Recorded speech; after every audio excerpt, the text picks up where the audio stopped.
Myself Praveen, welcome to Simple Ample. Today I'll be talking about Messenger private conversations. What are these private conversations? Let's have a look. For that, you need to open your Messenger application. As you can see, you have a list of friends shown here who are live currently. Click on a pen icon, which is the top above corner. You will be able to see all your friends list here, and you have a slide over which is having a lock with the slide over. Just opposite to choose friends, what you need to do is you need to slide over.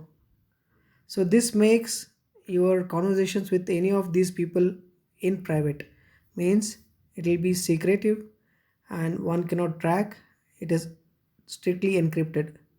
For example, I choose one of my friend. Okay, you can see now I can have a secret conversation with him, and it is clearly mentioned here: secret conversation with Santosh Rakonda, encrypted end to end across all of your active mobile devices, which means it is not tracked.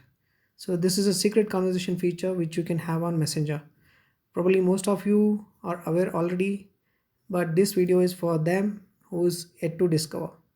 Thanks for watching this video. Have a great day, and don't forget to subscribe to this channel, Simple Ample.